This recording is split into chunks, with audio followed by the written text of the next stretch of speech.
Members, you are welcome to this webinar. My name is Professor Elisam Magara, and I'm going to moderate this session. We have about 2 hours and so 2 hours and a half so far, or 3 hours. But the discussion will take about 2 hours. Our theme of today is business of being an author, riches of publishing.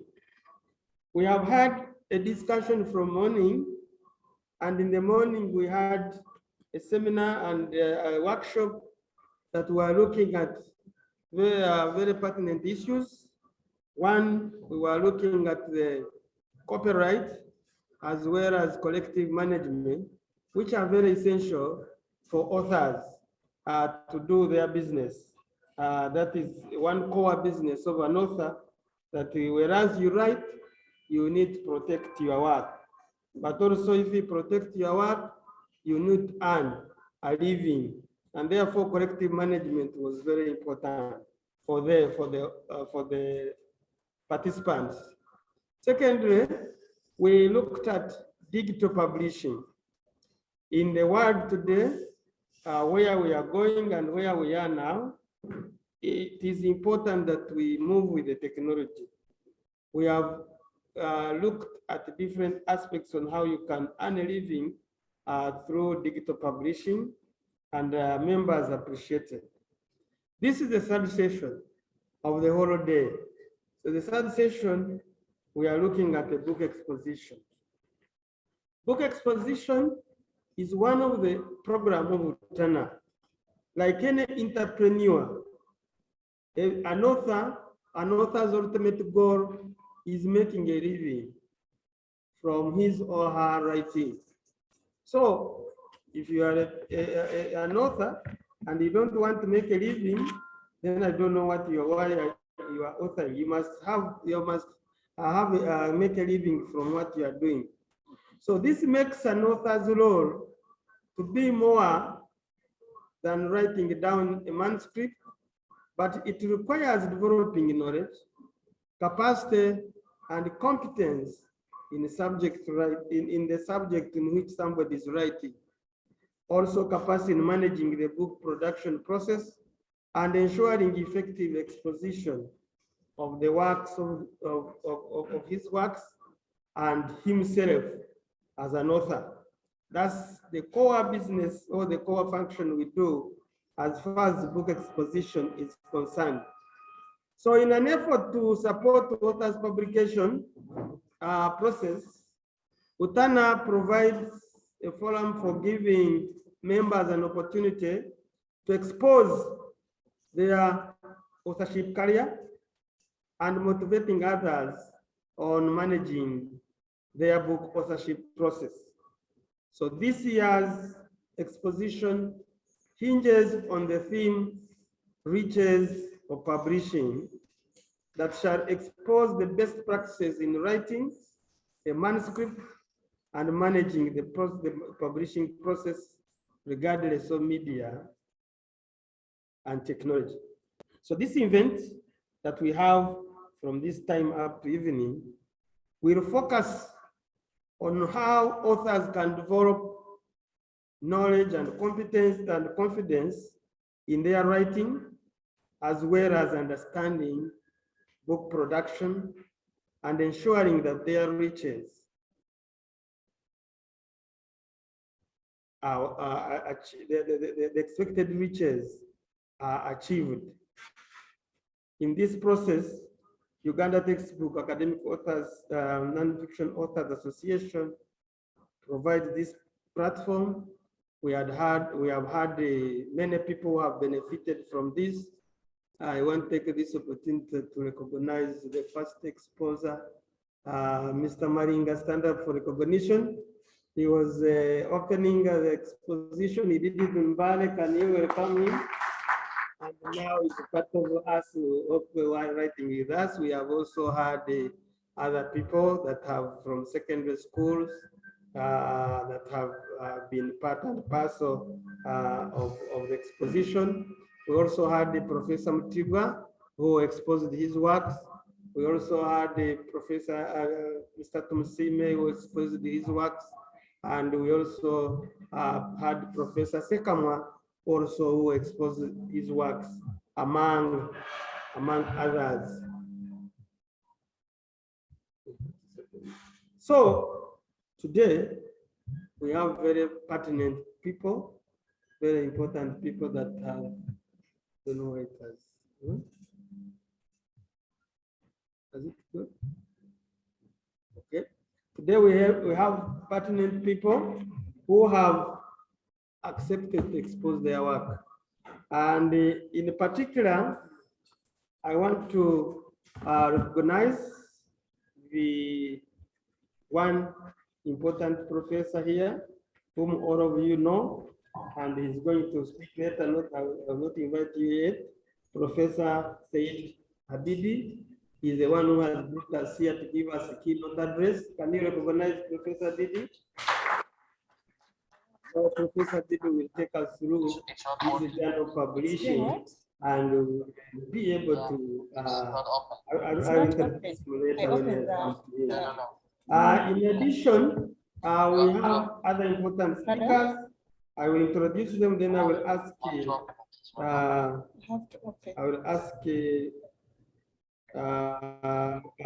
one by one to speak about it. As I've already introduced Professor Abidi, who is an editor of a book entitled Challenges of Leadership in the Developing World, speeches of Dr. Samson Seka, which book is going to concentrate on, although he's going to tell us many other things, he's going to concentrate on this book. We have Mr. Jonathan Kamwana, Commissioner, Ministry of Education and Sports, Teacher Education Training and Development. I'm well informed that he has sent a representative. I don't know whether the representative, if he's not yet here, we already have a representative from the department. Yes, she's coming. We are assured. And then we have Mr. Tony Bradman. I think you can I think he's going to come in later, with the chair of the Authors Licensing and Collecting Society and UK, an award-winning author of many children's books. Batambuze, you have your colleague here. Who is Batambuze Chad? So we have been, when he comes, I will tell him we have been going in the collective management of Uganda here. So we are going to get another picture from the UK. Then we have the names are, when I read it, not well, don't mind. Jorgen, Lorentzen, who is a member, is there? Who is a member of the International Committee of Norwegian Association of Non-Fiction and Translators Association, and who is a former president of the same organization. You are welcome. We also we have John Degen. John Degen is there. Degen, yes. John Degen, we met in Geneva, I think in 2015 or 20. Hosted me one time when we were speaking on the same subject about business of being an author, and I shared the experience of Uganda with the chair of the International Authors Forum that we are hosting this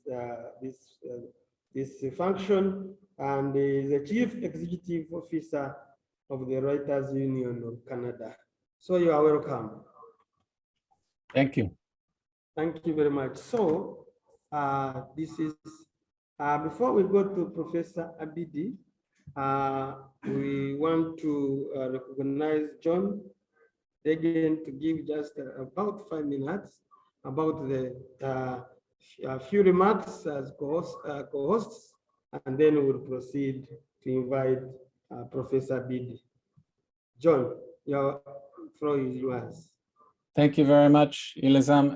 It will be even less than 5 minutes. So I just want to say hello. As Elisam introduced me, I'm John Deegan. I'm chair of this International Authors Forum and chief executive officer of the Writers Union of Canada. I'm also an author myself, even though I run an authors organization in Canada. And I'm pleased to be here today, really as part of the audience. I'm looking forward to listening to all of the discussion. I want to quickly acknowledge that, well, you can see it's very early in the morning where I am. I'm in Canada. I have a window beside me. The sun is about to come up, but it's not quite up yet. And my home here is in Toronto, which is a very old Indigenous community known as Takaranto. And Takaranto is a Mohawk word, which translates to where the trees meet the water, or the gathering place. And this area is bound by a treaty between the Anishinaabe and the Haudenosaunee people to share the territory, to promote peace, and to protect the land. And I acknowledge them and any other nations who care for the land, and pay my respects to Canada's first storytellers and artists. I'm extremely grateful to have a home here. And I start all of my talks with this kind of a land acknowledgement because I need to recognize that the work that I do doesn't exist in a vacuum. I don't work as an author on my own. I'm part of a community here in Canada. I'm part of a community around the world, and I depend on that community for survival and for benefit. And importantly, I have responsibilities to that community. It's really all a matter of mutual respect, and that's what the IAF, that's what the International Authors Forum is all about as well. We're about community. We are a community of working authors and author service organizations around the world who recognize that even with our own different book markets, wherever we happen to be, our own different economies, we're all part of the same important craft, and we're all part of the same important business, and we deserve to have our efforts and our rights fiercely protected. And that's what the IAF is all about. And I'm really looking forward to listening in today and to hearing everything that's going on in Uganda. Thank you very much for inviting me to look in and to say hello. Thanks. Thank you very much, John, for those remarks. So, the echo. So without wasting time, I want us to put our eyes to Professor Abidi. And I don't know how I can introduce Professor Abidi, but I met Professor Abidi in 1990 when I entered the East African School of Library and Information Science. And the first lecture he taught us was classification. And he asked us, how did you carry your briefcase to come to Kampala? And we tried to explain. And then he told us how it helped us to pack what we want. He was teaching us about classification. Where did we put the socks? Where did we put the ground nuts? Where did we put it? And how did we? From that time, you wake me at night, I can teach classification, although I don't teach. But that is so he taught us a subject in a simple way. And from that time, we became friends. So Professor Abidi, I am not going to tell you but he is a holder of a PhD, is a professional in library and information science. He has spent half century in the Makerere University, 30 years out of that as a director at the School of Library and Information Science, where I worked, where I was a student and where he recruited me after I finished my studies. So he's going to speak other things about him, but in particular, he has promoted authorship.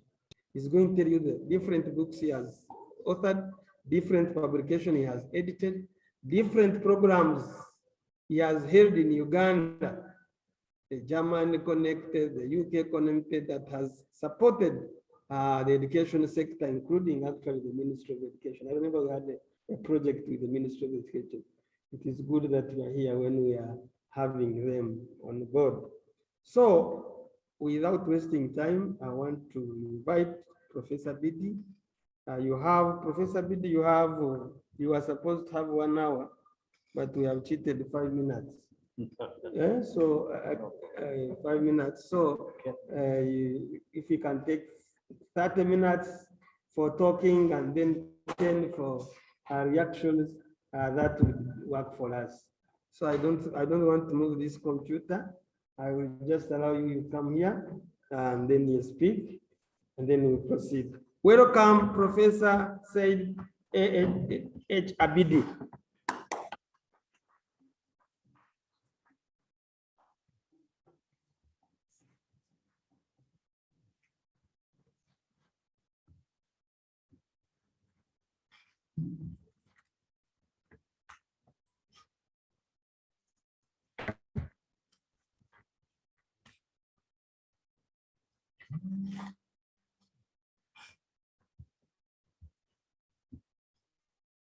Thank you so much, Professor Magara,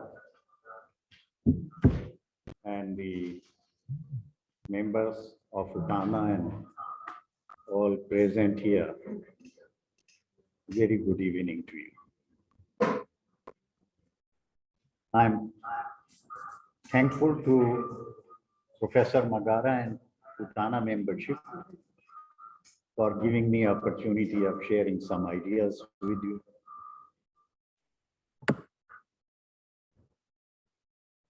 We all have a common interest related to book world, and I have been associated with book industry for little more than half a century in different capacities. Editing, writing, teaching library science, and organizing and managing the libraries and so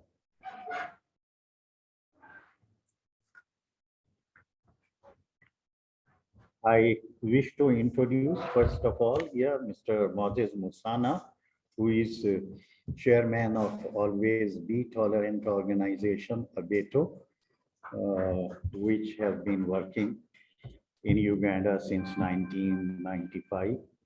And they have brought out a number of books. Actually, I started this publications program for them.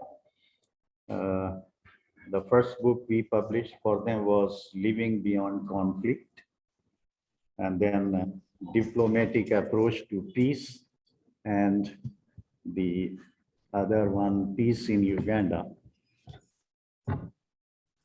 I was also associated as consultant with the Foundation for African Development, where I started a publications program, and I brought out the books like Ugandan Women in Development, the first book ever published about women in Uganda. And then the Ugandan Youth and Development, Education for Development, the Democracy and Development, and Integrated Rural Development of Uganda in 2 volumes.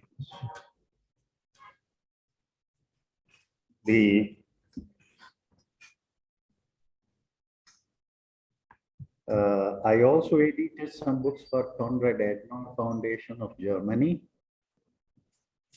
And one of these was The Future of East African Community. I also edited some books for the Professors World Peace Academy. Very interesting books, actually. The first one was Role of mass media in promotion of peace, and then the future of education in East Africa, and unity and cooperation for nation building. And so many other organizations with which I have been associated. There is a long list of about 50, 60 books. Without going into the details of these, let me share with you one important point, that my association with this book industry was for a reason. It was my passion and urge for the development of book industry in Africa. At that time, we used to have about 95% of books in our libraries imported from outside Africa. And this was giving a kind of impression to the world that the people in Africa are the users or consumers of information, but not the producers of information. This notion was not correct. Very many African writers were publishing books, but they were publishing through the publishers in the Western world for two reasons. One, that there was a guarantee for the wider circulation of their works through these recognized publishers in the Western world. And second, that they were getting regularly their royalties from the publishers. Book industry here was not developed. It was in its infancy, and it was not possible to have a wider circulation. The publicity and recognition of the publishers is important for the wider circulation of the publications. When I was made director of the Makerere University Press, this was my concern basically. And what I did, when we brought out some books, which I edited under Makerere University Press series, we organized a meeting with the Senate members and the authors of these books, and we gave them royalty, although it was a very small amount of money. But whatever it was a good beginning, because that was the time when many publishers in our countries were asking the authors to contribute for the printing process and so on. We wanted to break that kind of system. And we wanted that notion to be changed, that we are not producers of information. Thank God, the situation is different, although it has not reached that level where we can still get a very, very wide market for our publications. Not only because of the worth or anything, but there have been a number of other developments. 25 years ago, when electronic publishing posed a challenge to the publishing industry of the traditional books, people thought that the traditional book was going to disappear. But what happened the same year when this notion was developed, what happened? The distributors of the books, the booksellers and publishers of the books made more profits than what they had made earlier. So this concept that the traditional book was going to disappear because of the challenges posed by the electronic publishing was guided only by limited approach. People thought that this is so easy to reach the users and so on. But the other more important factors, which people at that time ignored and realized later on, was especially the demand for these traditional books arising in the developing world.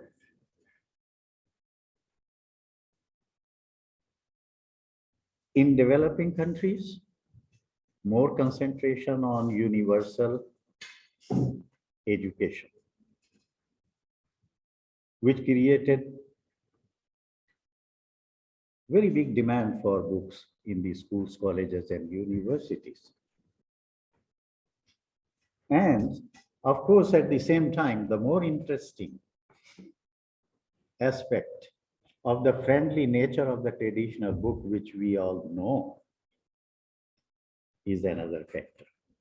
Book is your best partner in the bed. You see, you enjoy reading a book while you are in your bed or you are traveling in the aeroplane, in the train, or even standing in the bus or taxi. And one hand you are putting somewhere to keep yourself standing firm, and in the other hand you have the book still reading. Now that kind of friendly nature, no other carrier of knowledge has so far been able to challenge. That's not possible. So the book still remains the best friend of the readers. And what has happened, if I could give you the statistics of last year taken from Publishers Weekly, the booksellers in 2021 sold 825.7 million books. 825.7 million books. And this was compared to what they had sold earlier in 2020 was they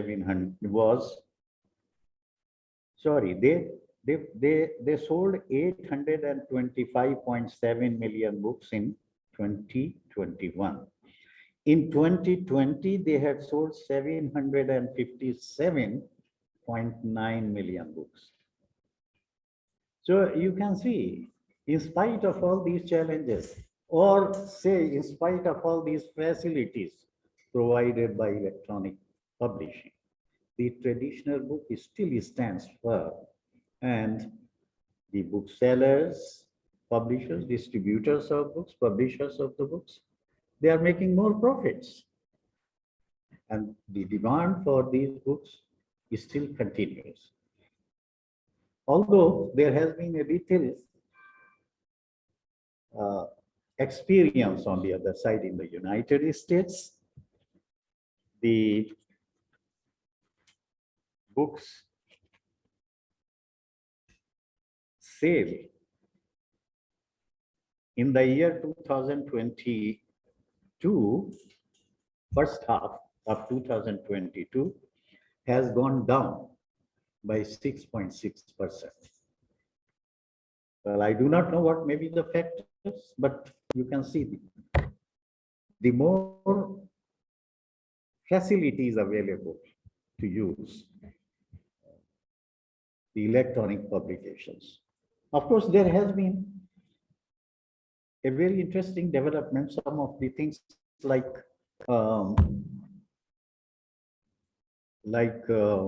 catalogs of the major libraries which used to be published, multi-volume shape, are not being published anymore. The railway timetables, the airways timetables, which used to be published earlier, they are not being published in the form of traditional books, but they are all available on internet. So there have been some railway timetables and all these things have disappeared from the book form, but they are all available in the electronic form. So there have been developments, but they have not been able to challenge the traditional book so much as we 25 years ago were feeling threatened. It's not the case.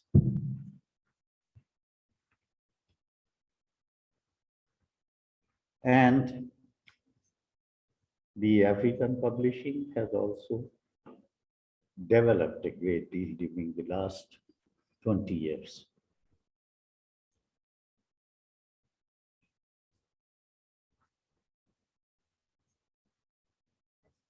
Well, ladies and gentlemen, yes, you see, the ideas are created out of the experience, reading, research, observations, and imaginations. And these ideas are then put in a formal form, in the form of language, or they are produced in the form of any other production. They are then collected together and they are made usable, either in the form of books or they are presented in some other artistic forms like paintings, like murals, statues, and so on. And these are very, very important carriers of knowledge. This is all the intellectual property, what we call. If I could give you one or two examples from Makerere University, because many of the people sitting here have been to Makerere. In the university library, Makerere University Library, you know, now there is a new setup. Its main entrance has gone to the other side near the School of Economics. But earlier, the main entrance used to be opposite the agriculture faculty. So as you enter the main entrance, on the right-hand side, enclosed with a glass, there was a very big statue of a woman who was standing on one leg. The other leg had been chopped off. The limbs, the arms had been cut off and there was no head. And it was the statue of a very beautiful woman. The title of that statue was War Victim. War Victim. Now, you see, this statue was giving you so powerful message about the consequences of war that you will not easily get by reading alone.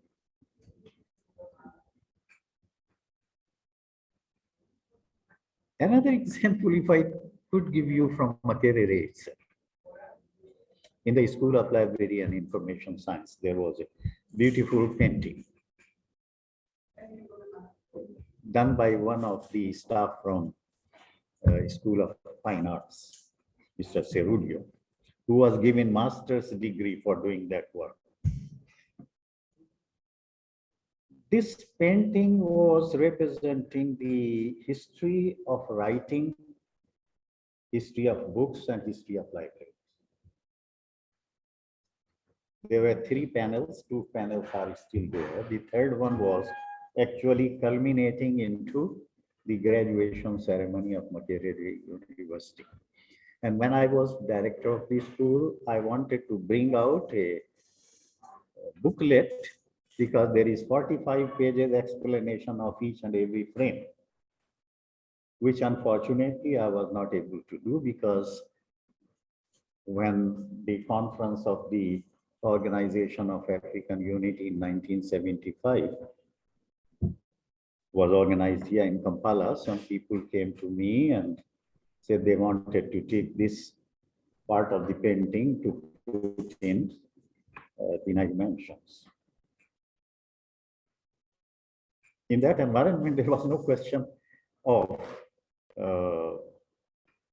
getting any more explanations or anything, but the only thing I asked them was, when will you return it?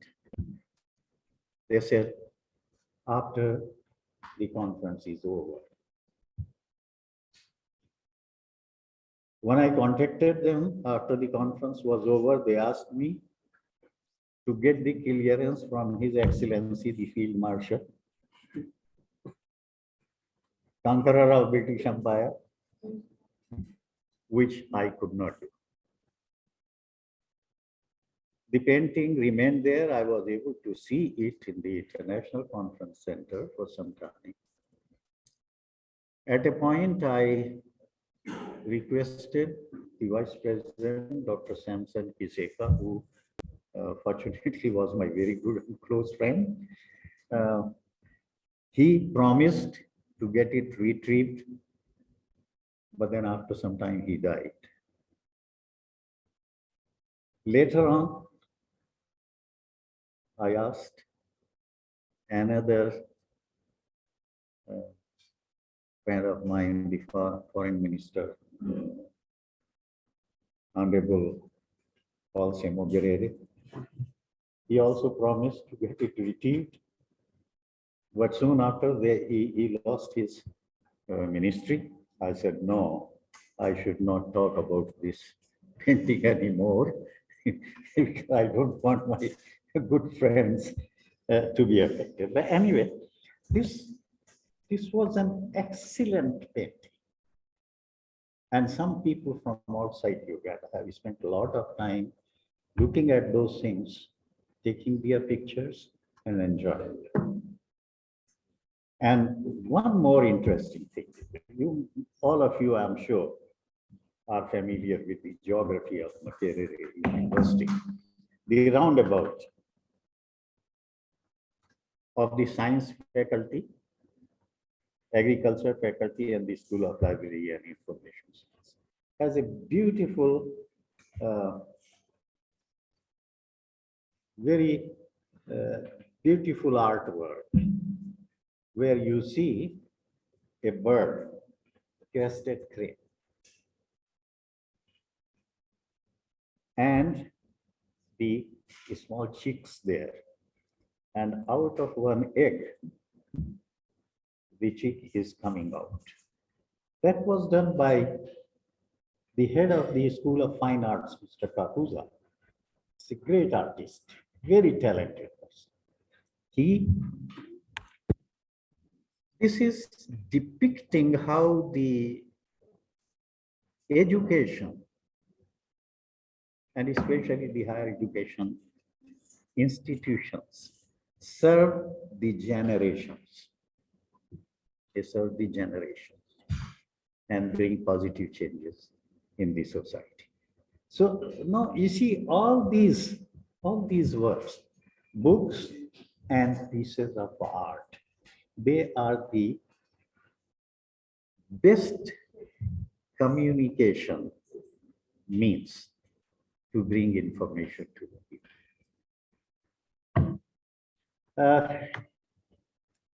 If you have created any of these pieces, or if you have written a book, you enjoy reading that book after many, many years. I published my first article in Indian Library Association Bulletin in 1968. That was about some of the books from the libraries in China, which had thousands of volumes. I have kept that copy of the magazine very safe in my personal library. And now, after so many years, if I sometimes look into it, I read 2-3 lines or a paragraph, I get pleasure out of it. It's a source of pride to me that I wrote this. Actually, you know, the pleasure has its own degree of seriousness and also lifespan. There are some works which you do, like writing books or creating any of these important pieces of art or any other pieces which you call intellectual property. The lifespan of pleasure for these things is very long. But if you allow me to make a small comment here, and the pleasure which has the shortest span of life is the pleasure which human being gets out of sexual activity. Because when you think of that, after some time, you always feel ashamed or bored. See, you see, everything you do has its own life, its own lifespan of pleasure, and so on. Books are something which become your lifelong source of pleasure if you have written any books or articles or any other intellectual property.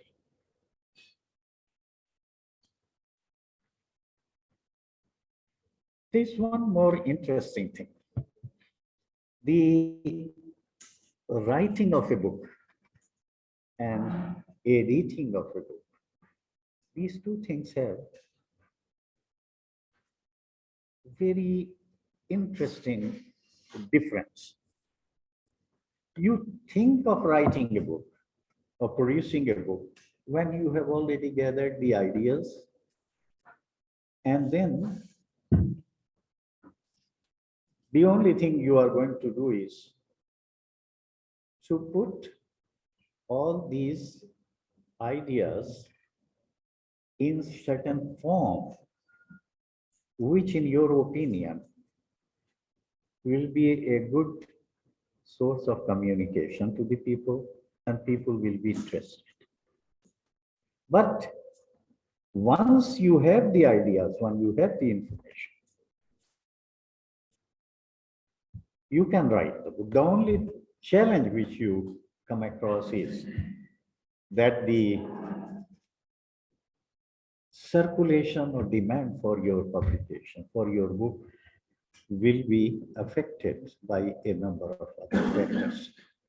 Your ideas which you are going to put in that publication should be the original ideas, not something being copied from somewhere.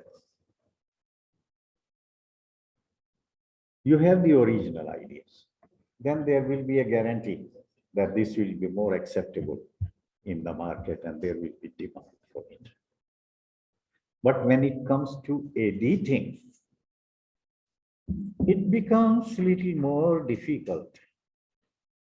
It becomes a little more difficult because you don't have all the ideas there, which you have already put together,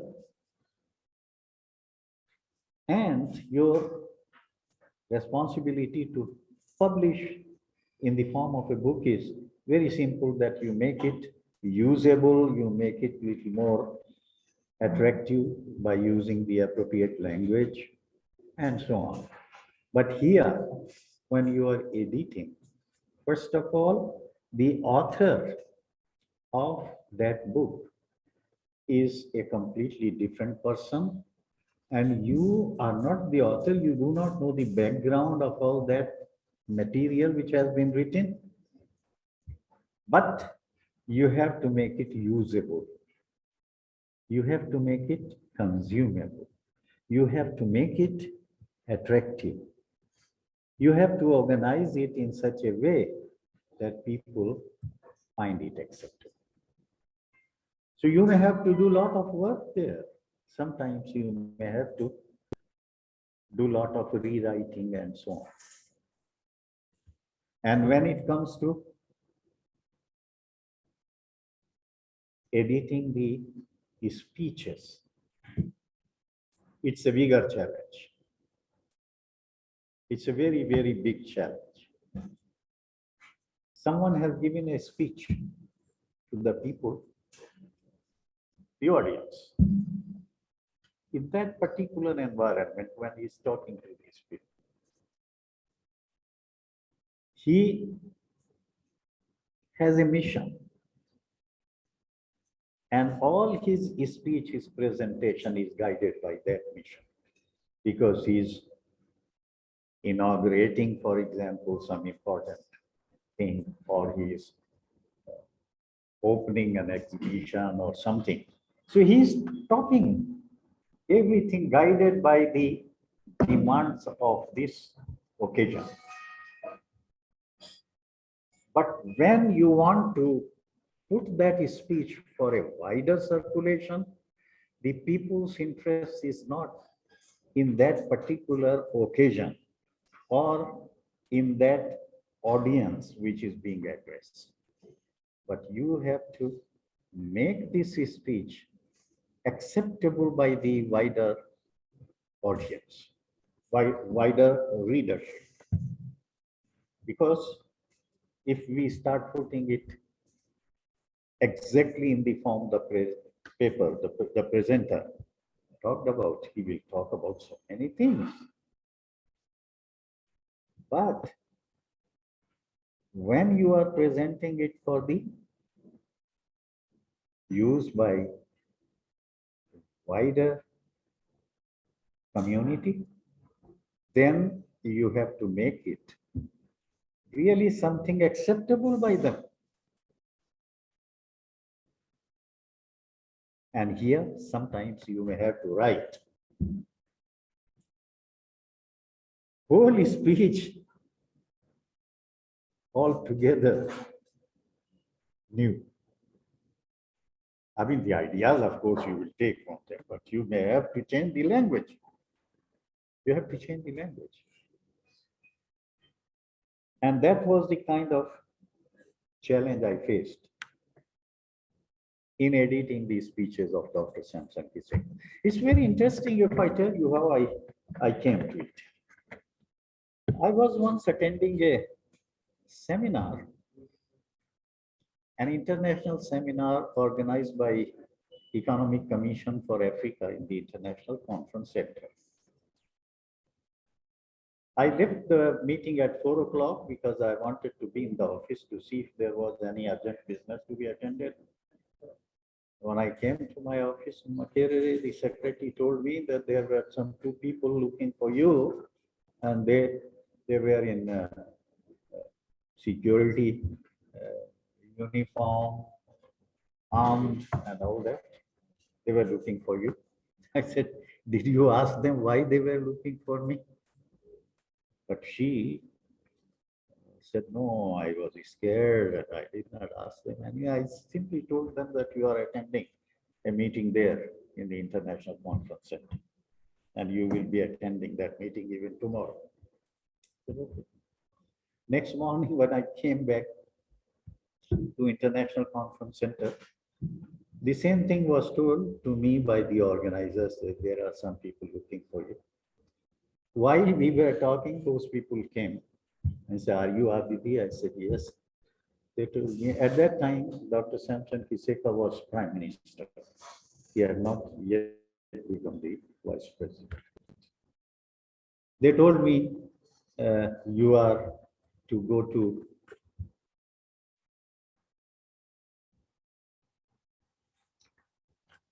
they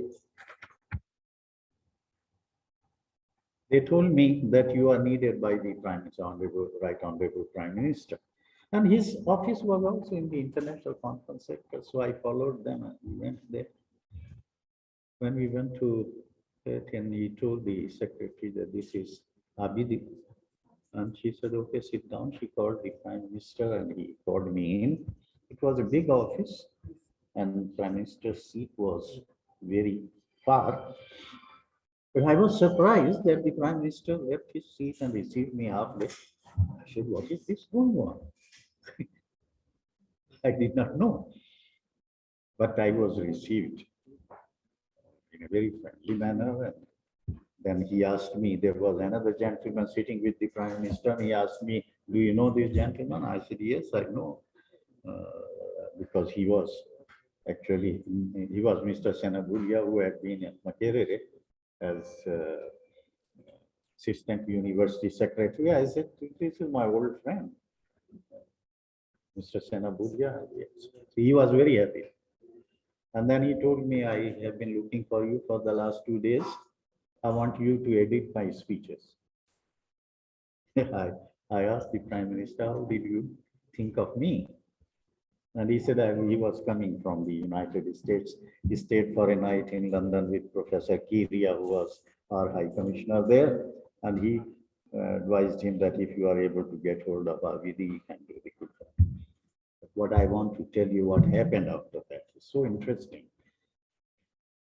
He took me to his house in Tamangalo on several hundred acres. The house was on top of the hill, but there was a lot of activity going on there. There was a very big rose farm. There was a very big plantation for pineapples. They were growing maize and so many things, so many other things. There was also a maize mill where all that maize which was being produced was milled there and packed. There was also a tailoring school to train the girls in tailoring business. And then there was a dairy farm and so many things. Lot of interesting activities going on. He took me to the living room and he called his people, introduced me to them and said, now Abidi will have freedom without any interruption to look into any of these files and albums and other records which were there. You should give him all cooperation and not interrupt.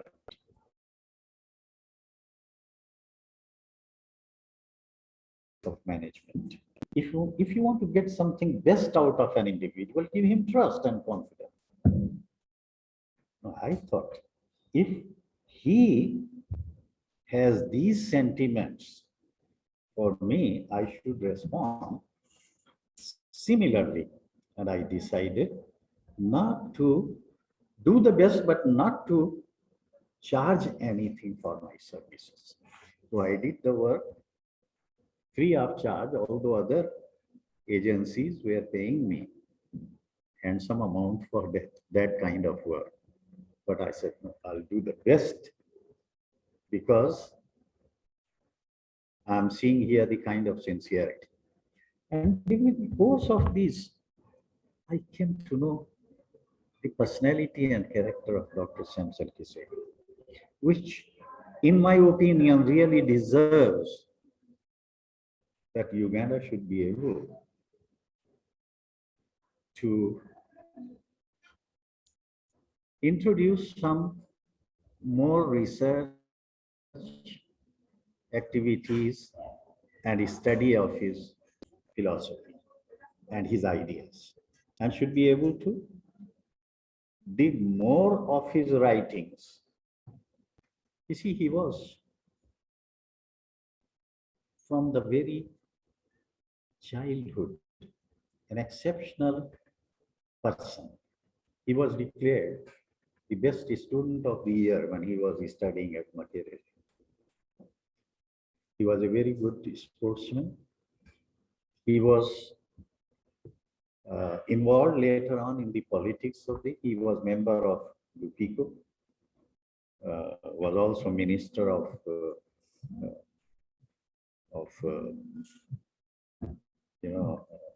works and health in Kabaka's government during 1960s.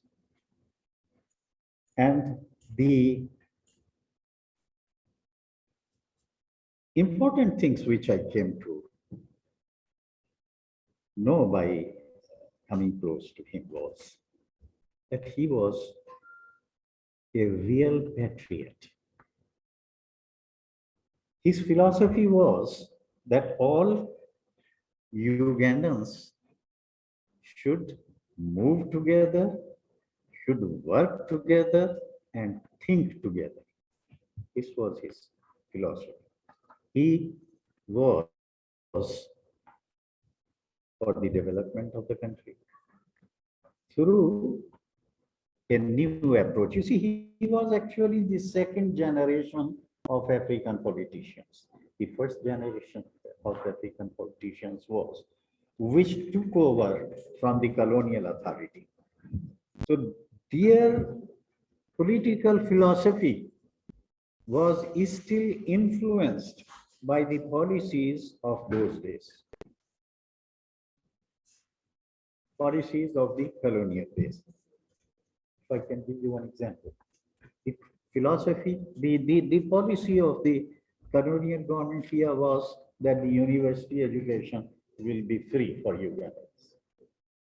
There was no tuition, there was no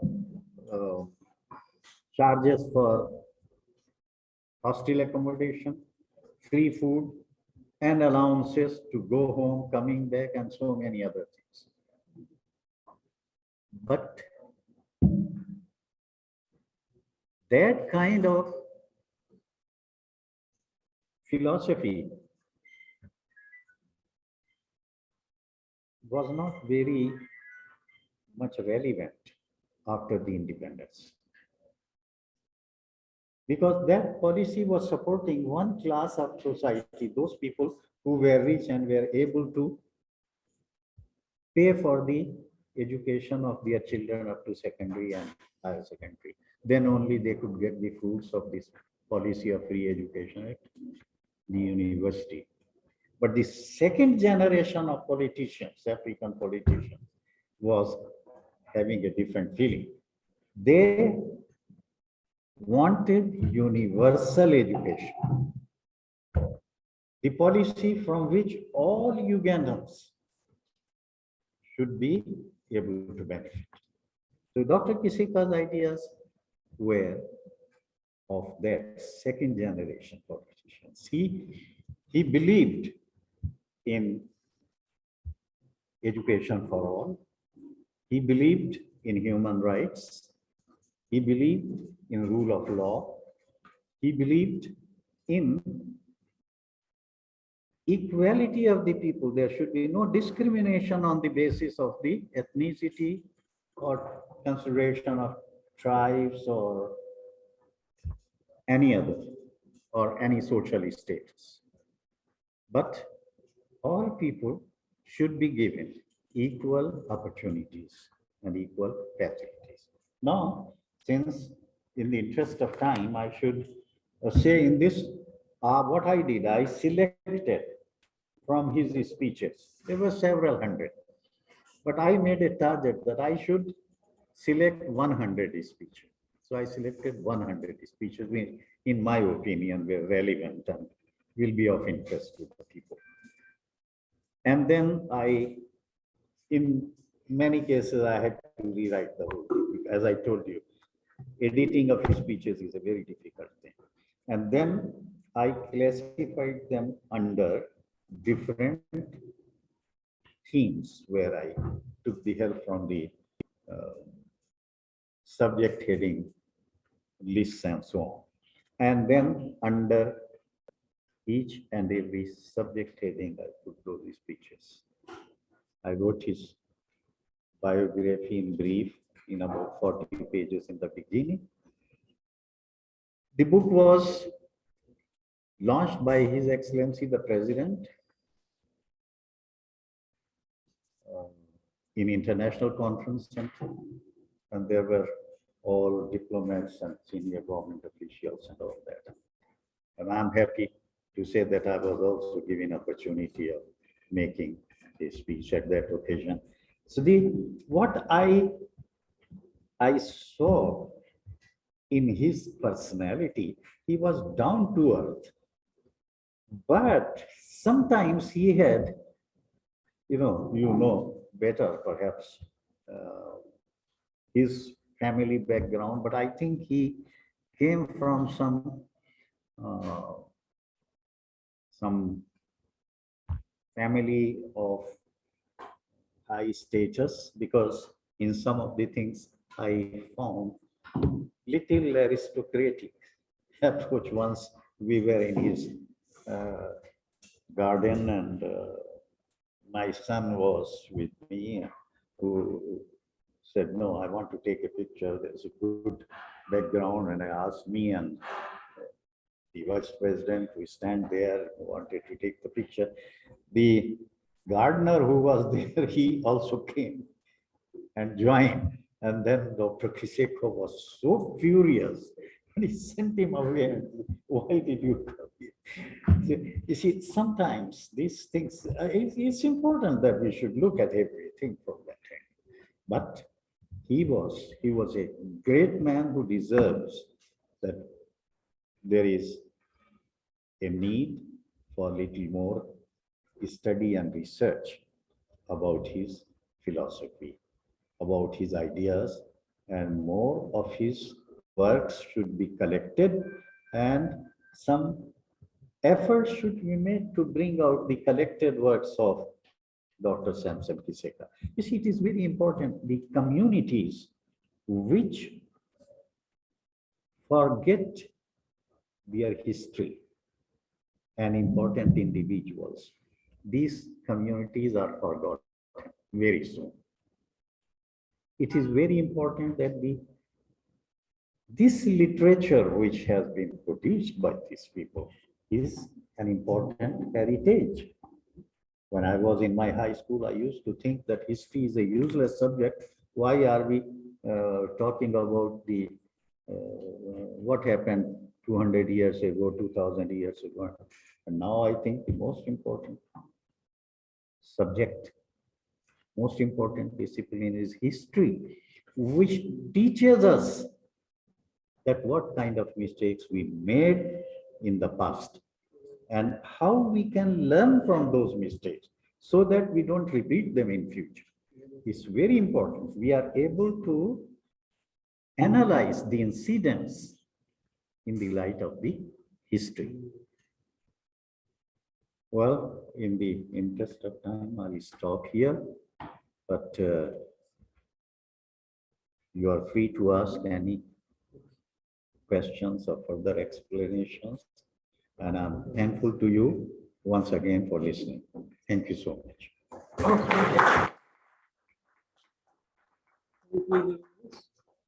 Let me.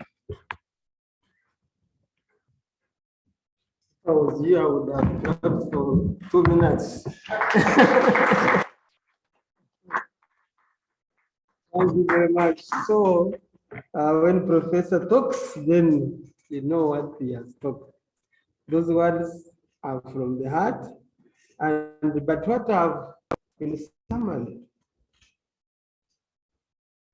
what I've listened, when I've listened, what I've listened and learned from him, I want you to reflect your eyes to our officers where we are, the speeches we make, those cupboards are full of all materials.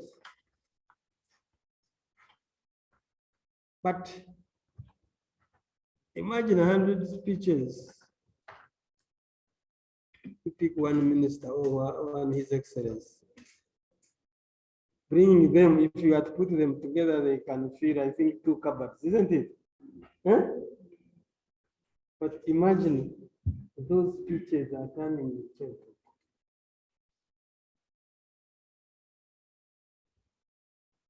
Now, during COVID, we were discussing with teachers. Eh? Almost every day they would write news about teachers. That this one is making matafari, this one is a house girl. Even they would advertise themselves. They are the best writers. Officers have work. Authors have knowledge, isn't it? So where is the gap? The people who want food, there are people who are hungry, and there is food. What do you think needs to happen? So we need to have a program to bridge it. I think this is a big program for us to be able to be trusted by the people that have information and have no time that we could be able to help them put those materials into a readable and understandable way. So can you, with that Sandala's Club, again thank Professor Abidi for that message that he has given. I want to, as we proceed, I want to recognize important people here. We have our chief guest has come in, who is representing Commissioner Teacher Education, Mr. Kamwana Jonathan, who is Elizabeth Kisache. Yes, yes, welcome her. We will introduce her at a particular time when we come, and then we have Mr. Philip Karibala, who is representing the Registrar General RSB, is with us here. We have Professor Okorobula, who is representing East African School of Library and Information Science. We have Mr. Samuel Simunyu, who is representing the Mackay University Press, is with us. We have Dr. Associate Professor Dr. Is it, do you put the Associate Professor Yombia, who is the head of department, Records and Archives Management. I will not introduce all of it, but those are the important people that need to be mentioned in this. So you are welcome all. So we are going to the next speaker. I will not repeat what Professor said, but I'll go to the next speaker, who is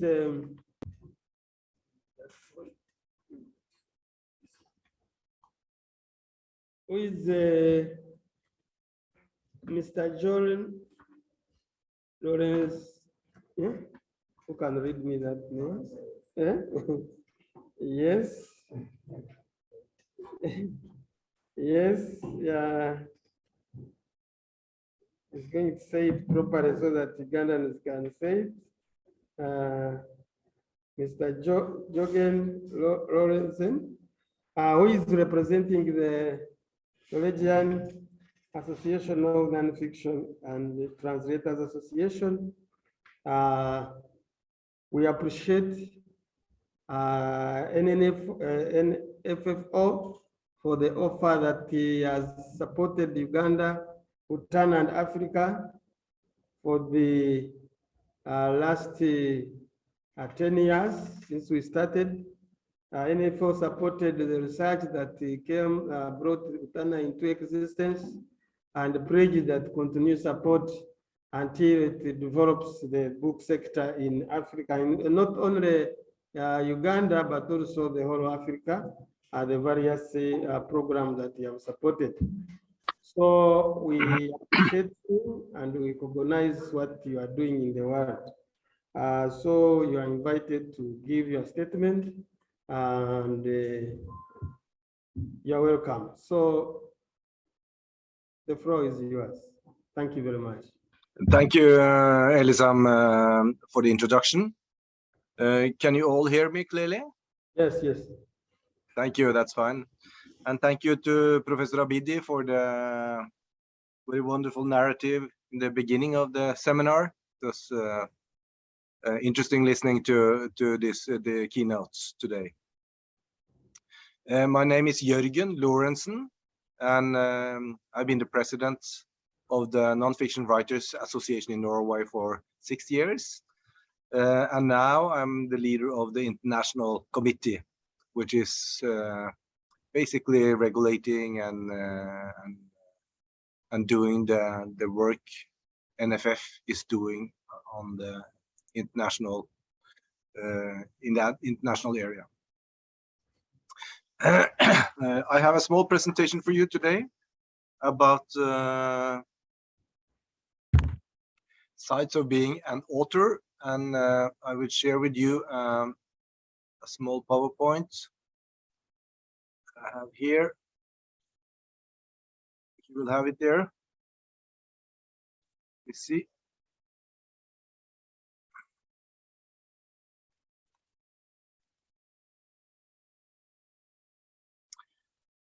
Yeah, the business of being an author, and I thought I will. And I'm sorry, I'm coughing a little bit today, so hopefully it will not be too bad. I would talk a little bit about what I think is really necessary for me being an author here in Norway, and the system that is surrounding me, that I'm a part of, being a writer. I published 7-8 books, basically academic books, since I'm a professor at the University of Oslo. But also some others. So let me present you some important sides of the authors. So when we're talking about book policy, we're talking about publishing. We are talking about several participants in that market, you can say, because it's also a market, of course. We have the writers, which is us. We have the publishers that we need to publish our books. It doesn't help us a lot to sit at home and write a manuscript and put it in the drawer and no one will ever see it. We want to get it out. So we need to cooperate with the publishers. And of course, then we have the booksellers that is selling the books that the publishers are printing. We have the libraries that are lending out the book for free for people that can read it. The educational system, which is very, very important for a huge part of the book industry. And the state, which need a book policy, you can say. And of course, the market, which is both the buyers and the readers. It will be a sad situation to be writers and publishers also, you can say, in a way, if you don't have any readers. So the relationship to readers and thinking about the readers is also important as a writer.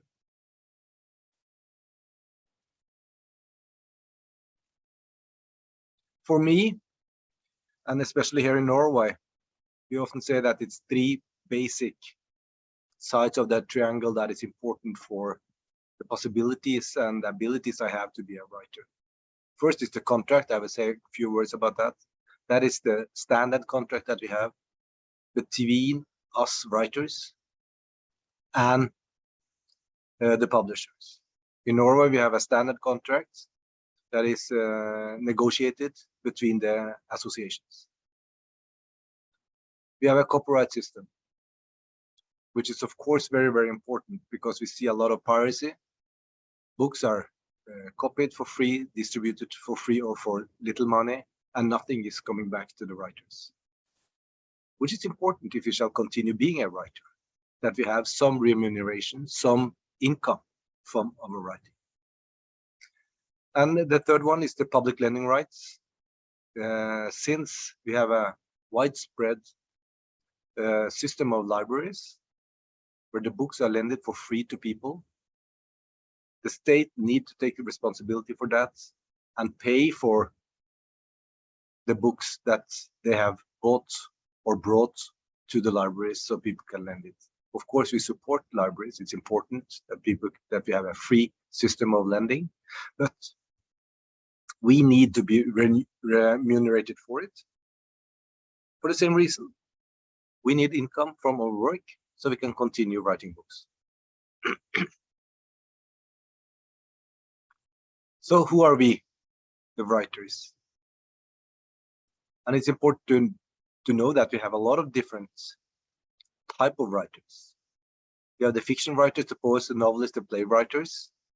And often when we talk about the author, a writer, it's often the novelists that are sort of the people that we think about. Here in Norway, we have fought for the right to call ourselves a writer. Also when you are a writer of textbooks, school books, and academic works, or general nonfiction. We are also authors in the same sense, of publishing or writing important books for the society and the cultures. And we have the translators, both fiction and nonfiction. And in Norway, the nonfiction translators are a member of our organization. So it's a nonfiction writers and translators organization. And we find that a good way of working together.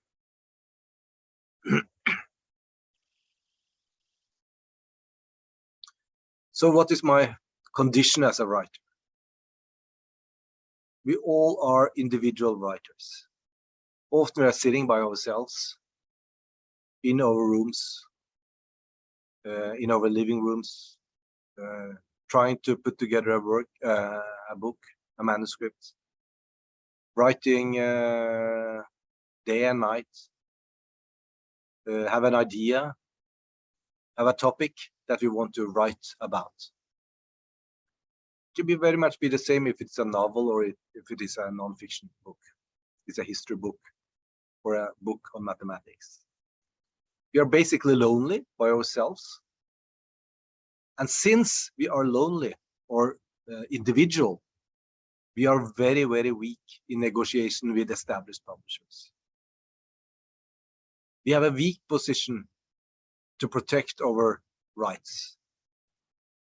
And of course, since I have written a manuscript, I'm eager to get it out. I'm eager almost to give it away just to see that it is being published. Sometimes I can think as a lonely individual writer by myself that I will even pay a little bit if you can publish it for me. You know, this is the way we can think if we are just by ourselves. That's why it's so important that we are getting together, like we are doing now in Uganda. We are getting together with colleagues and we are forming a group or a union. And this membership in a writers' union is extremely important to free ourselves from this individual position and being a group that can negotiate together. And it makes us much, much, much stronger. And this we have seen in Norway, where we have our NFF, our organization, which is a very, very strong organization with 5,000 members. And we are the one that are negotiating everything on behalf of all the writers in Norway. So the way to organize is, of course, in Uganda through UTANA, and the work UTANA is doing to trying to get members and as many members as possible, because that is important to be a strong organization. But you can say to be a strong organization, you need to do good work, so you will get members. You have to show writers that you are really doing a job that everybody wants to be a part of.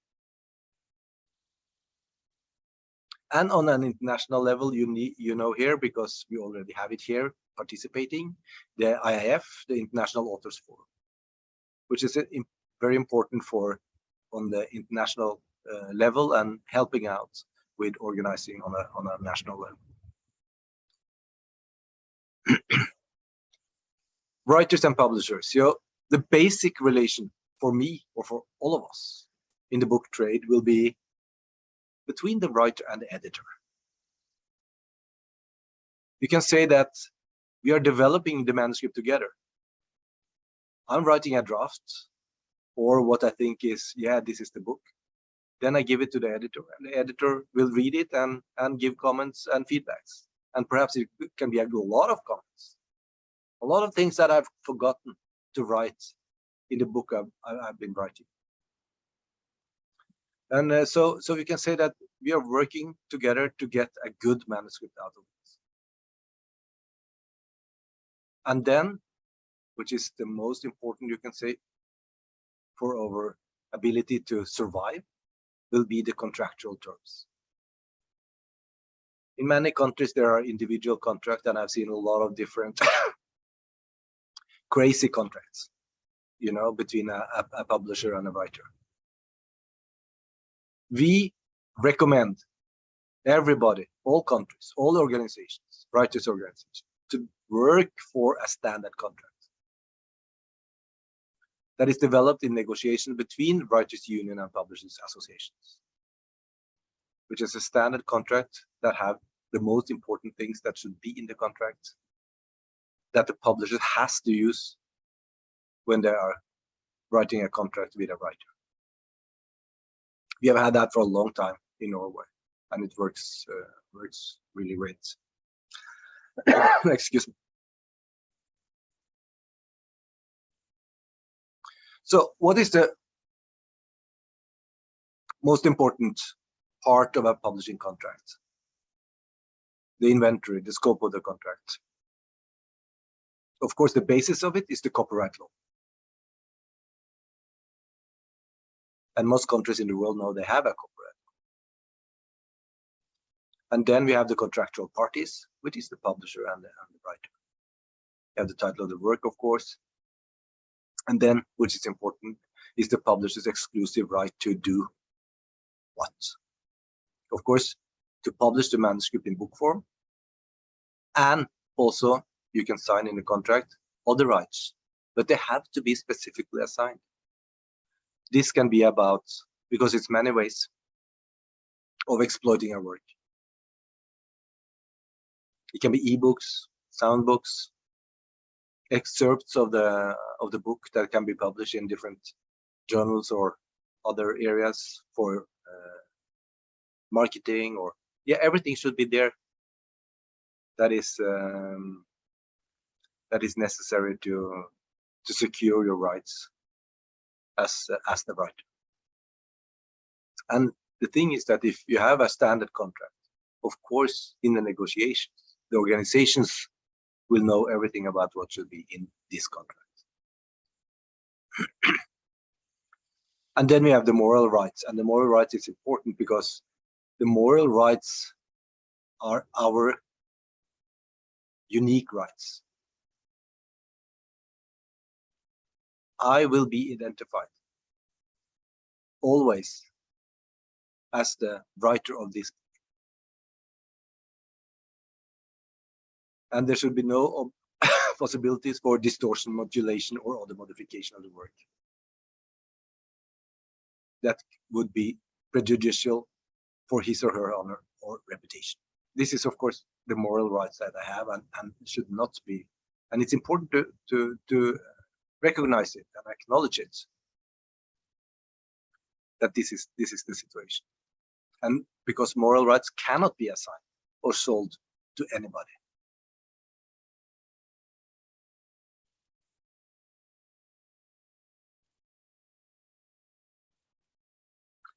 A few words about the literary system and the state. Because literature is both a cultural and a commercial commodity. Literature is an important carrier of the national language. That is very, very important, I think, in all negotiations with the states. This argument has to be used. All over the world, we have small national languages that can be threatened by the language that we are speaking, all of us now in this seminar, English. So it's important when you're doing and thinking about literature and writing and publishing that we are very aware of that we want to support our national languages. School books, academic books, novels, poetry, of course, in all areas. And this, shall we have a successful national book publishing and writers that is writing in the national languages, we need support through an active book policy conducted by the state. And of course, as I already mentioned to you in the beginning, we need schemes for protection and remuneration for reprographic rights, copyrights, and you have international organization and many places local organization taking care of that. And we need to establish public lending rights. And we have PLR International, which is the international organization for helping out establishing public lending rights in all nations where you have book lending through libraries.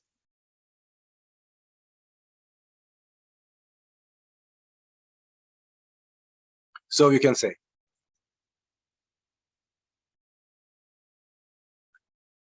book production and the state. For all nations, production of school books is a fundamental basic thing. And today we can see in many countries in Africa that school book production is based by huge international publishers that is making general school books, which has no influence by local writers or local culture. I think this is a problem, and I think it should be raised, and I will say a few words in the end in the next page about it. Of course, it needs support for academic books, so we can develop academic society or an academic area within your society, which is important for the development of any countries. Of course, libraries has to be set up, distributed all over the nation. Very, very important for the access, especially of poor people, of course, to books and reading. And when you have a national spread libraries, and libraries is perhaps the most important institution any nation can build. You also have to, it has to be followed up by a PLR system. We should be sure that there are no taxes on school books. We should also work for having fixed retail prices, which I think is important. And of course, establishing an RRO to reprographic rights organizations. When we have book publishing, we will also have copying, and especially the state is copying a lot in schools and in ministries and all over. So we should have that reprographic rights organization that can take care of that money is redistributed back to the writers in a fair way. I just want to finish this little input here by mentioning to you a school book development project that we have been running in Malawi for the last 5 years. And it just finished actually this year. And we have to say that it has been a very, very successful project. The project has served 82 secondary schools in Malawi. Originally, the scheme was for 60 secondary schools, but it became popular and we widened it, and now it has served 82 secondary schools in Malawi. which is around, I think, 15% perhaps of all schools. We have published, originally written by Malawi writers, 16 supplementary textbooks. Some of these writers have never written a textbook before. So it has been a program of learning how to write a text for the different levels of school. And all in all, published or copied 70,000 copies of these books. This has been a setup between and a cooperation in between COSOMA, the Copyright Society, BIPAM, the Book Publishers Association of Malawi, and Kamwana, your sister organization in Malawi, Malawi Union of Academic and Non-Fiction Authors. And of course, which is important since it is school books, the Malawi Ministry of Education. That has been there to be sure that it is qualitative, good books and can be used in schools in Malawi. And from Norway, has been handled by Copinor. It has been a cooperation between Copinor and NFF from Norway, but Copinor has handled it in Malawi from Norway. And what have we achieved through this? What I think is perhaps one of the most important things we have achieved is to have developed a national school book writers. We are given the possibility and the capacity for a lot of writers to develop a writing skill, how to write a school book. And I can tell you the first seminar we had and the first sort of date for delivering a project idea for a school book, almost none were acceptable. So it has to be a development phase here where you develop the skills of the school book writers, how to write a good school book. So we are qualified writers and publishers, because a good school book is often an even closer work, cooperative work between writers and publishers, or writers and editors. And what I find is very, very wonderful also is that through this process, we developed a standard contract for Malawi writers, which is now used for everybody in all the writers in Malawi, not only the participants here, between COSOMA and Kamwana. And we also developed local printing because we wanted the schools, the books to be printed locally, and develop also a printing industry. So you can see you have a lot of, I don't know if you can call it byproducts, but essential byproducts, so to speak, for how a project like this can develop different aspects of developing writers, a book industry, and I think also good books for the kids to read, and will be a important part of developing the culture and understanding of Malawi as a nation. So thank you, everybody. Thank you for being invited to Uganda to speak. I wish I could be there with you. In the old days, we traveled to Uganda to take part. These days, we do it this way. Of course, it's easier, but at the same time, it's we are lacking something because we are lacking the possibility to chat in the breaks, the small talk after the seminar, to have a coffee or a beer afterwards, and be together and develop more ideas. So I hope that will be the next time we will meet all together.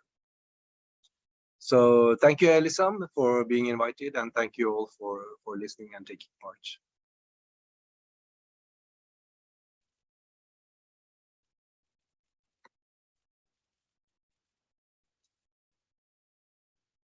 I think you have to demute, Elisam.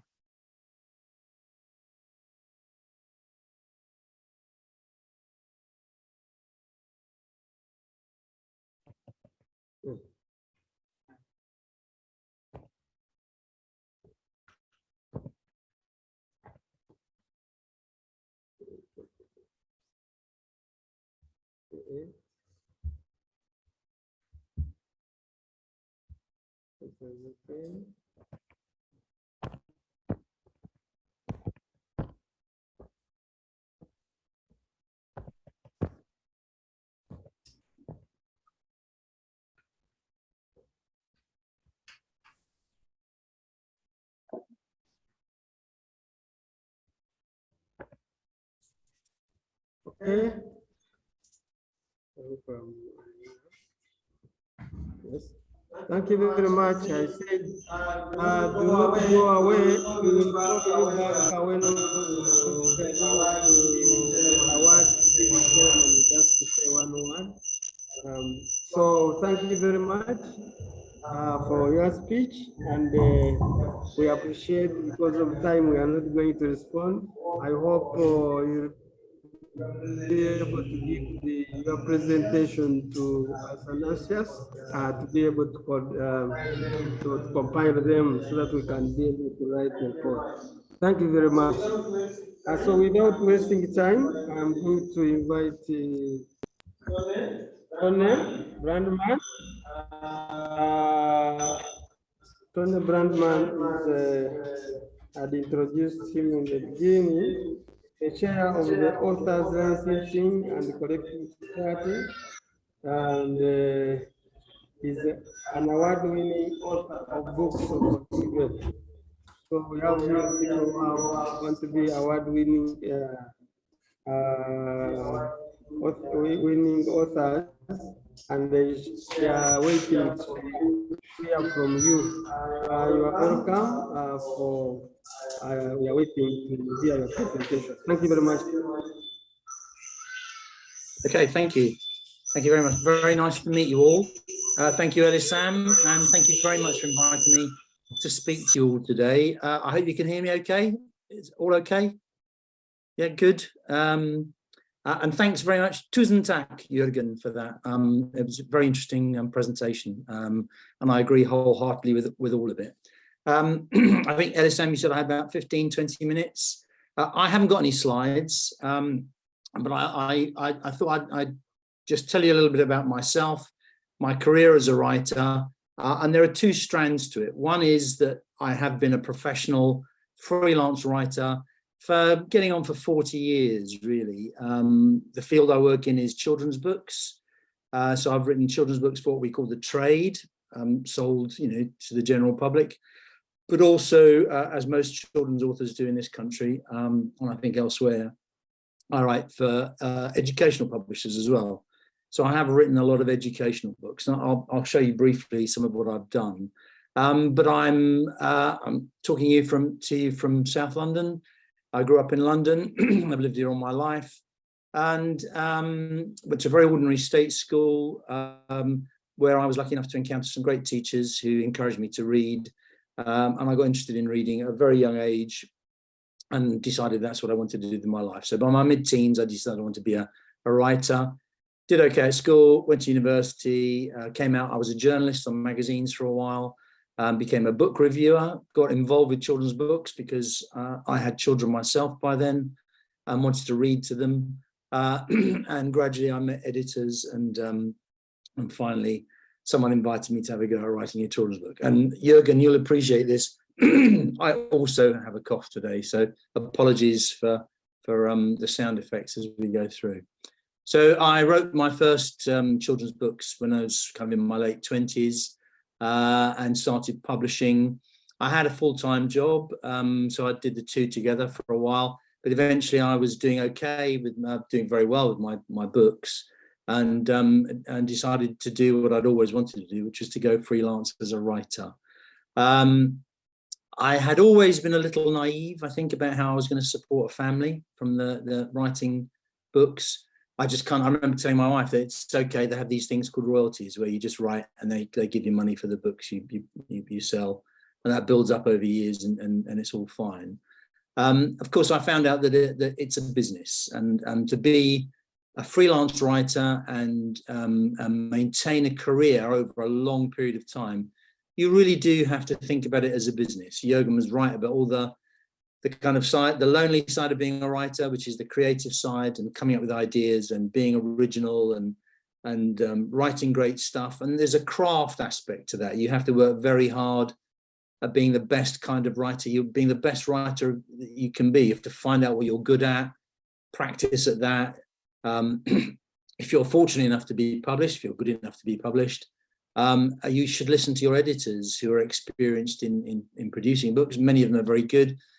And you can learn as you're writing, as you're publishing, you learn how to get better, you learn a process, you learn all those things about the craft of writing and what you're doing. So, and for me, there was always a balance between writing books that I really wanted to write and writing books that I was commissioned to write.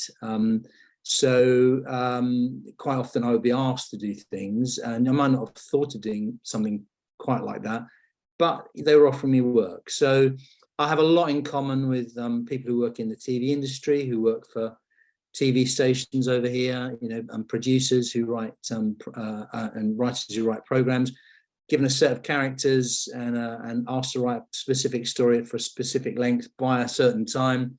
That's kind of been a large part of my career. But also at the same time, I've done books that I just wanted to do.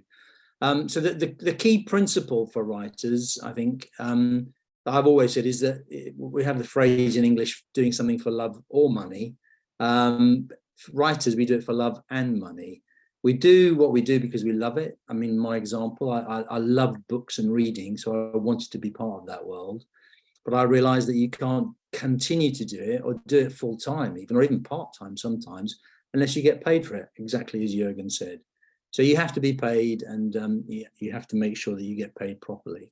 So there's a commerce side, there's a business side to it. And I was very good at that. I've always been very good at that, and worked out very early on that you need to be very careful about that. I'm very careful about the money I earned, made sure I paid taxes, kept accounts, kept records. And I also decided that it would be good to work with an agent, a literary agent. They're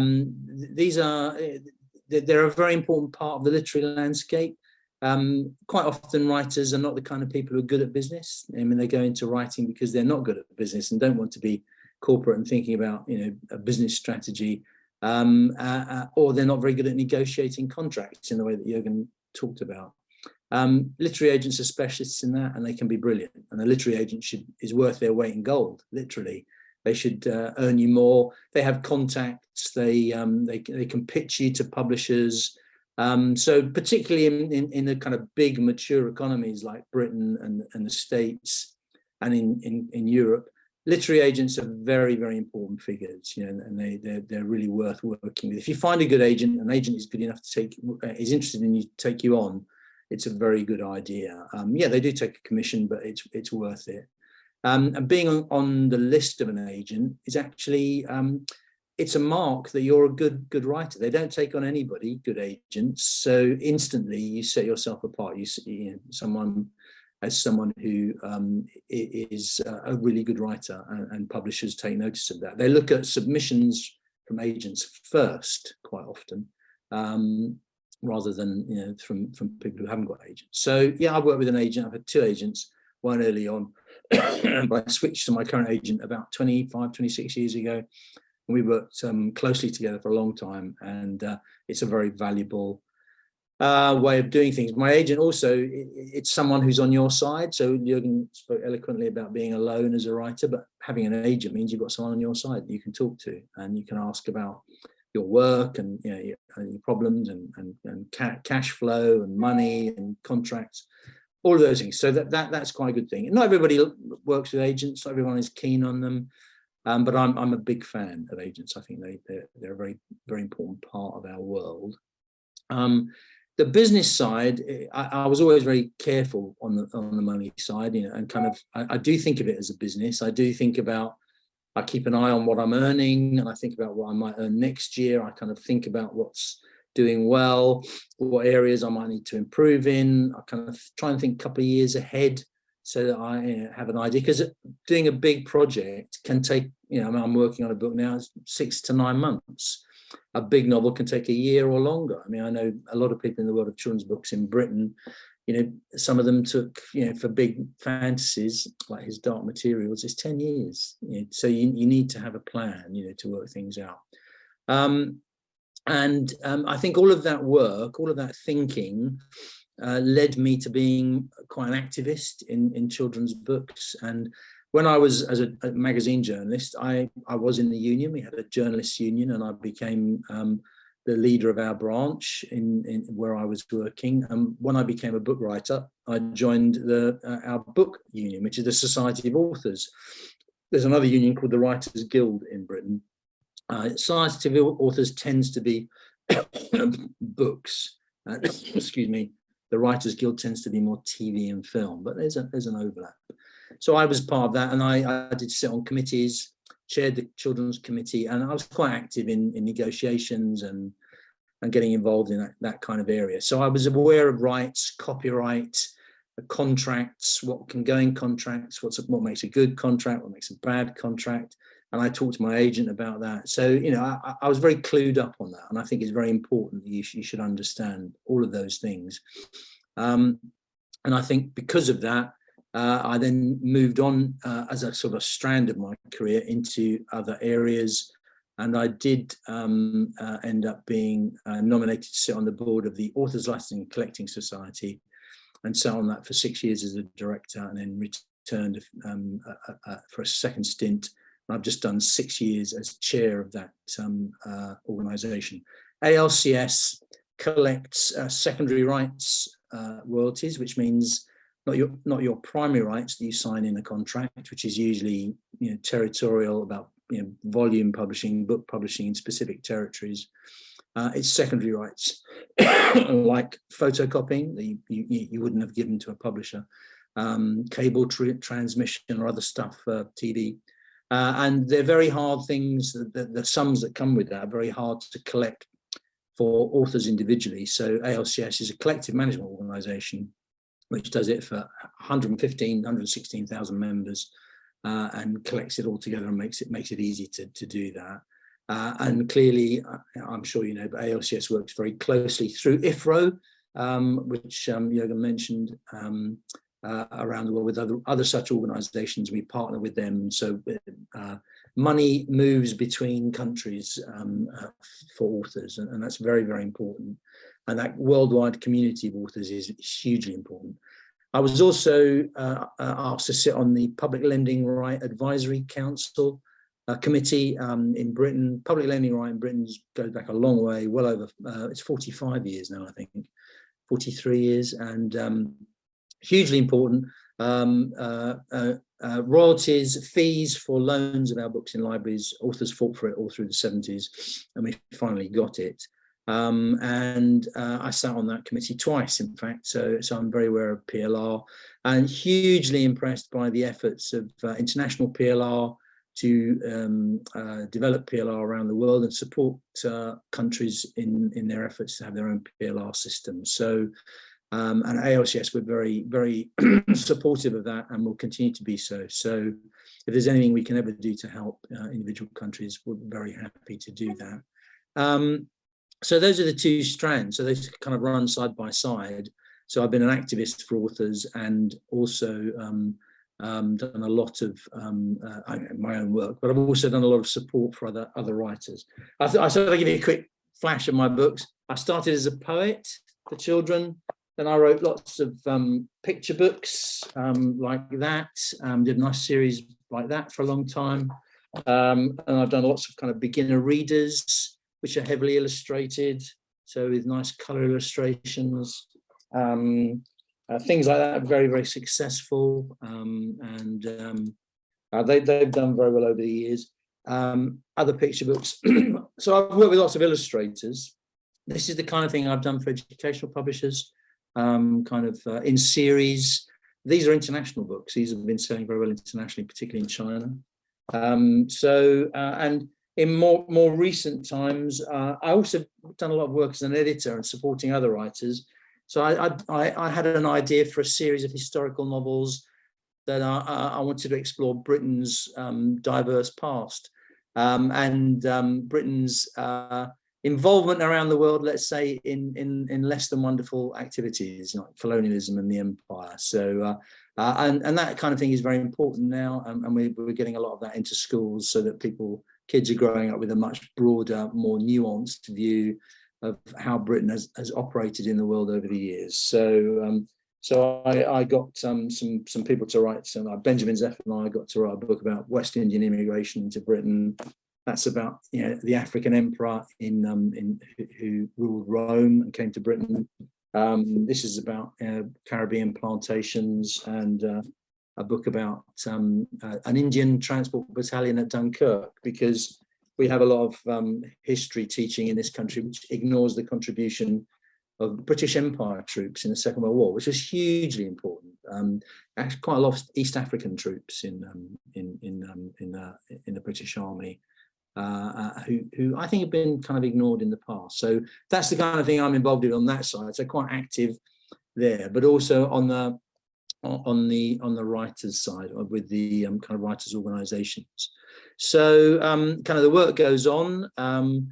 We are constantly in contact at ALCS with our international partners. We now are very happily working with the International Authors Forum, who are doing great work. And I mean, what else can I tell you? If anyone's got any questions, I'd be happy to answer them. But I think personally, from a personal point of view, is that life as a writer is very hard, and people on the outside sometimes don't understand just how hard it is, because you don't just have the creative side, which is tough. I mean, I've been sitting here this morning, I'm writing a novel and struggling with a turning point in the plot. So that's hard enough, and it's just down to you. I mean, I get support from my editor and my agent if I need it, but ultimately it's just down to you. All of that is hard enough, but navigating the kind of difficulties of getting published, the ups and downs of the publishing trade, because it's subject to fashion. Things come and go, editors come and go. Writers have careers in which they have great success sometimes and not at other times. It's hard to stay consistent, and there is an enormous amount of stress and strain in that. So what's interesting actually is that I think we're lonely and we struggle with those things, but we're actually also very gregarious and very active. So we do get together and support each other as much as possible in unions and organisations like ALCS and the organisations you're supporting now. Also, one last thing, because Jorgen did make me think.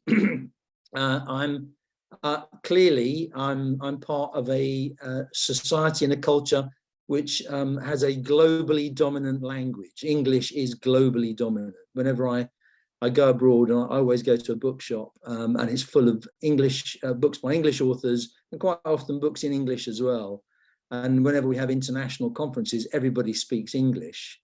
But I've always been fascinated and interested in language. So I do speak several languages quite well. I speak French, I speak Italian, various others as well. I'm always interested in studying other people's languages. So and I'm very conscious that English can dominate and oppress smaller languages. So Norwegian, for example, is a small language. And I suppose in Norwegian libraries, if PLR was paid to English-speaking, English-writing authors, they would just take everything. So I've always been very supportive of countries actually using funds to support their own cultures and languages. We have it in this country. This country is not just English. There are other languages spoken in this country. In the West, in Wales, people speak Welsh. In Scotland, people speak Gaelic. And those languages and cultures need subsidy. They need support and subsidy and state support. So I'm always happy to support any of that, because I believe in diversity. The interesting thing about language is a lot of Westerners, a lot of middle class white people in rich countries worry about wildlife. I worry about extinctions as well. But there's a diversity thing about language as well. That languages die. Languages, unless supported, actually die. So they do need that support, and the more we have, the better. So yeah, I'm always happy to see translation programs and supporting writers in other cultures. So if there's anything we can do to help with that, I'm more than happy to. So as I said, Jorgen, tusen tak. So that's it. Thanks very much. Thank you very much. I think you have ended on the right point about the language. Can you clap for Tony? I'm happy that the teacher education is here. A very important point about language is getting lost. Is getting lost. We are neglecting our language and culture and the writing, very many books, but what is happening to in the nature in which. So I think I'm not. Could I just, sorry, Elisam, could I just add one thing there? I think English is globally dominant, but if you go back 1,000 years in this country, it was a minority language. Other languages were stronger in England. Yeah. So more people spoke Latin in England, and most people spoke Danish or Old Norse in England than spoke English at one time. So you know, it's thank you very much. It's big now. Okay, but thank you. We are going to give just 2 questions, just for 5 minutes, and then we go to the next session of concluding. If you have any burning thing, if you have from what you have had, please, you can raise it so that the people from UK, Norway, Canada can be able to respond.